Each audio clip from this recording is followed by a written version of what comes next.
আল্লাহ নবী যখন মক্কা জমিনে ন্যায় সত্য ইনসাফের কথা দাওয়াত দিতে লাগলেন, একত্ববাদের প্রচার করতে লাগলেন, নারীদের অধিকারের কথা বলতে লাগলেন, গরিবের হকের কথা বলতে লাগলেন, বিধবার মর্যাদার কথা বলতে লাগলেন, এতিমের সম্মান অধিকারের কথা বলতে লাগলেন।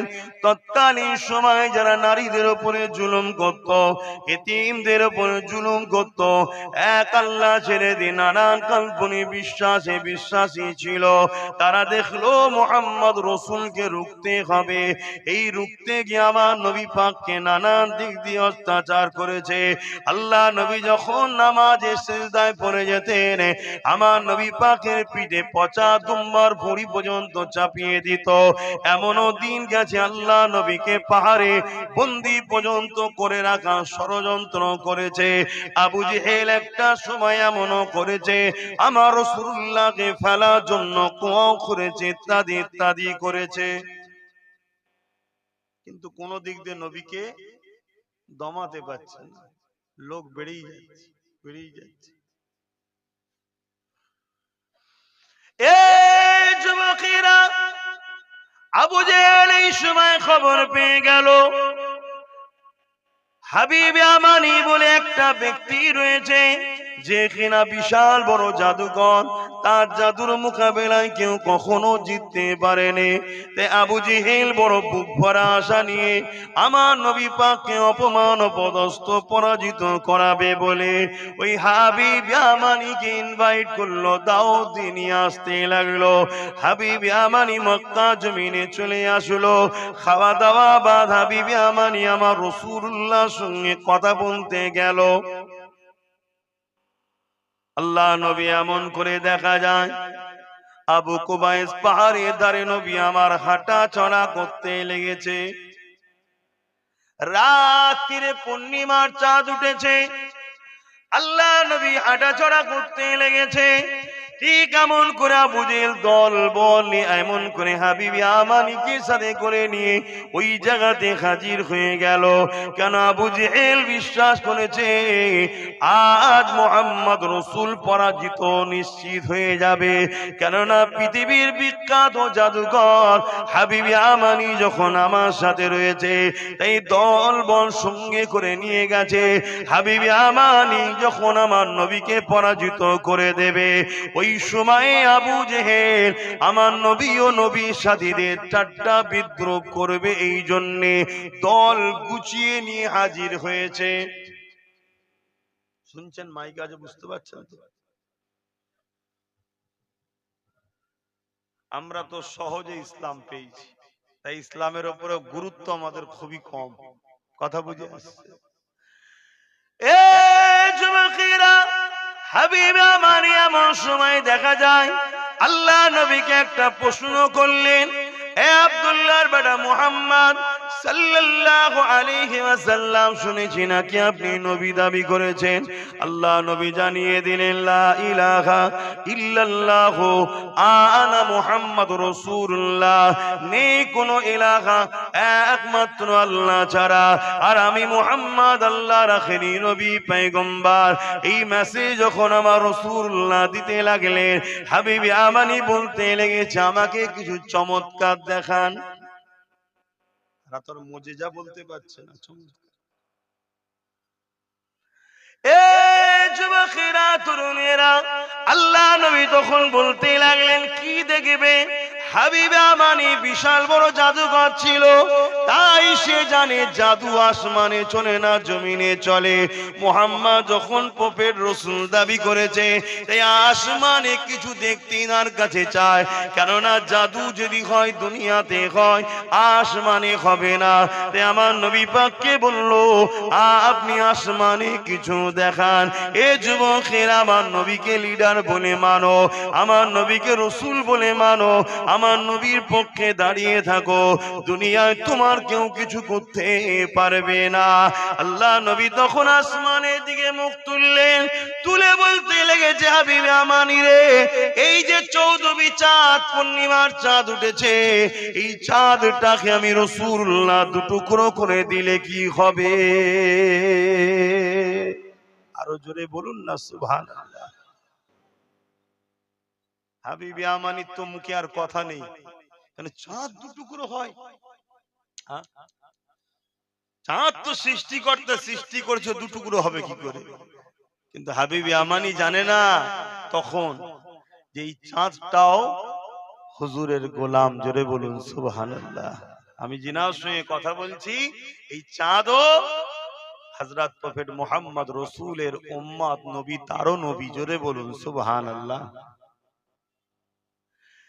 এ নওজওয়ানেরা, আল্লাহ নবী নূহ নবী দয়ার নবী এই প্রশ্নে কোন হাবিবে আমানি উত্তর দিল না যে আমি চাঁদটাকে দুটুকরো করে দেবো কিনা, কোন উত্তর দিল না। আল্লাহ নবী আঙুলটা ইশারা করলেন চাঁদের দিকে। এইভাবে যখন আঙুলটা ইশারা করে দিলেন নবী আমার, চাঁদটা সঙ্গে সঙ্গে নিজেকে নিজে ভেবে দেখো মুসলমান, নবীর উম্মত হয়ে রৌদ্রের জন্য নবীর মাহফিলে বসতে পারো না, আর চাঁদ নবীর প্রেমে নবীর গোলামিতে নিজেকে নিজে দুটুকরো করে দিয়ে আল্লাহ নবীর শান মর্যাদা আজমাতের জন্য নিজেকে কুরবানি করলো। আরো জোরে বলুন সুবহান। আজকে আমাদের ঘরের ছেলেরা নবীর মাহফিলে বসতে পারেন, একটু ঝড় হলে পালিয়ে যায়, একটু পানি হলে পালিয়ে যায়, একটু রোদ হলে পালিয়ে যায়। আর চাঁদ একজন কেউ আপনাকে দুটুকরো করছে, ওটা আলাদা জিনিস। নিজে থেকে নিজেকে দুটুকরো করা অনেক কষ্টের ব্যাপার। বা যেমন আমার তোমার জান আছে, চাঁদেরও জান আছে। শোনো, যেমন তোমার আমার লাগলে কষ্ট হয়, চাঁদেরও কষ্ট হয়, কিন্তু সে তার কষ্টের দিকে তাকাই না। সে যে হুজুরের গোলাম, হুজুরকে যে ভালোবাসে, তার প্রমাণ দিতে গিয়ে সে নিজেকে দুটুকরো করছে। হায় হায়, আর শ্রেষ্ঠ মখলুক হয়ে আমাদের ঘরের ছেলেদের অবস্থা দেখো। এই যুবকেরা, আজকে একটা কথা মনে রেখে দিও, যেভাবে আমরা চলতে শুরু করেছি যদি পরিবর্তন না হয়, মনে রাখবে আগামী 2 বছর অপেক্ষা করো, অবস্থা বুঝতে পারবে। গত বছর বলেছিলাম 3 বছর অপেক্ষা করো, ডিসেম্বর তো চলছে, তাই 2 বছর বলে গেলাম। এরপরে বুঝতে পারবে কি অবস্থাটা তোমাদের হয়। বেঁচে থাকলে আমিও দেখব, তুমিও দেখবে। কথা মেলে না দেখা যাবে। 2014, 15, 16 যা বলেছিলাম এখন সব অক্ষরে অক্ষরে মিলছে। শোনেন ক্যাসেট আমার মিলিয়ে দেখবে, সব মিলছে।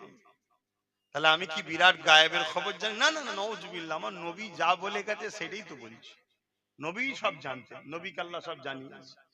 আমরা যে হাওয়ায় চলছি, আমাদের অন্তরে হুজুরের প্রেম নেই, আদব নেই, যেটাকে ঈমান বলা হয়। আমার আগে মাওলানা সাহেবের সামান্য 2 কথা শুনছিলাম, ভালো লাগলো যে আজকের দিনে কেউ এইসব আলোচনা করে। এখন তো শুধু ফাজাইলের আলোচনা হয়, আমলের আলোচনা হয়। এই করলে এত ফজিলত, এই করলে এত ফজিলত। ফজিলত দিয়ে কি করবি যদি ঈমানই না থাকে?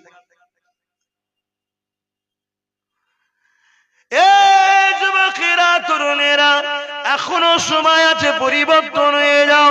আল্লাহ নবীকে প্যার করো, ভালোবাসো, নবী পাককে আদব করো, দিলে রাসূলুল্লাহর মহব্বত নিয়ে আসো। নবী যে কাজগুলো করতে বলেছে করো, যেগুলো ছাড়তে বলেছে ছেড়ে দাও। দুনিয়ার লোভ লালসায় জড়িয়ে গিয়ে তুমি আমি ধ্বংস হয়ে গেলাম। আল্লাহ পাক কোরআনের মধ্যে বলে দিলেন, মা তাকুমুর রাসূল ফাখুযুহু ওয়া মা নাহাকুম আনহু ফান্তাহু। এ দুনিয়া মানুষেরা, আমি আমার রাসূলকে তোমাদের জন্য পাঠিয়েছি।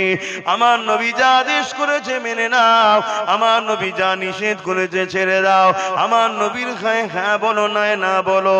আজকে আমরা নবীকে ছেড়ে দিয়ে আল্লাহ নবীর দুশমনদের সঙ্গে মিশে গেলাম।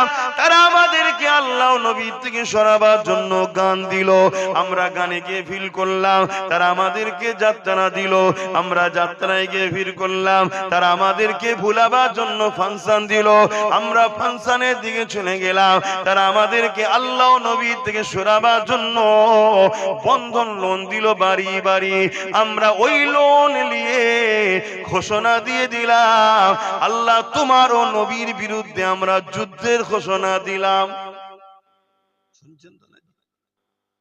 মুফতি মাওলানা আপনাদের এলাকায় অনেক অনেক বাবা, অভাব নেই, বলুক কেউ ভুল বলছে কি? হ্যাঁ, আমরা ঘোষণা দিয়েছি ওই লোন যারা নিয়েছে কি, যে আল্লাহ ও রসুলের বিরুদ্ধে যুদ্ধের ঘোষণা দিলাম। তার মানে নমরুদের থেকে খুব একটা কম নয় মুসলিম ঘরের সমাজের ওই মানুষগুলো। যারা মুসলিম সে যে এরকম হবে, আল্লাহ তাদেরকে মিটাবার জন্যই তো জালিমকে বসিয়েছে। আল্লাহর কোরআন কি বলছে?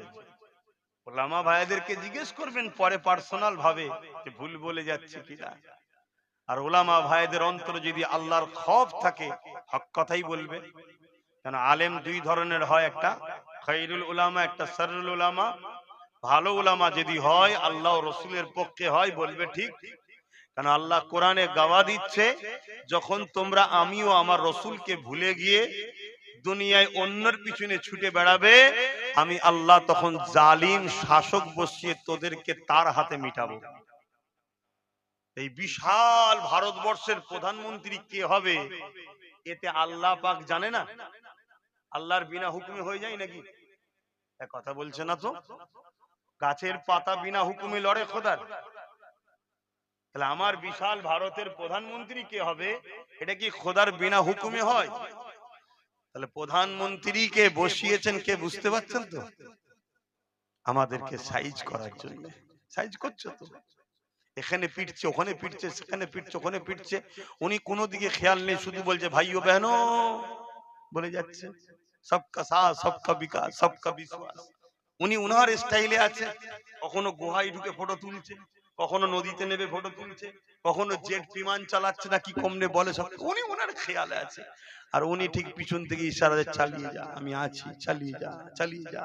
চালাতে চালাতে চালাতে আজকে আবার শুনলাম নাকি ওয়াকফ 2024 সংশোধনীয় বিলের নামে মসজিদ, মাদ্রাসা, কবরস্থান সব আত্মসাৎ করে নেবে। কি হবে? ইসলাম মুছে যাবে তো নাকি? কথা বলে না, ইসলাম মুছবে।